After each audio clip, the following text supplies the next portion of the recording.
आगे हमारा बहादुर मौर्या इसी कारण खुद सके ये वीर ब्रिगेड नवरात्रि कला मन तुम्हारे लिए रेमेडी का थोड़ा होना चाहिए।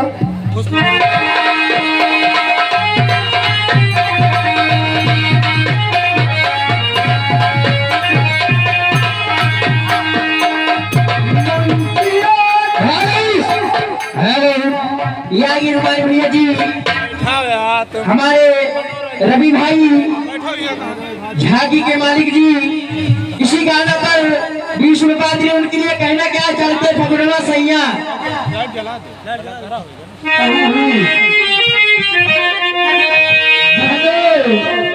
कहना है सबको हो जाए।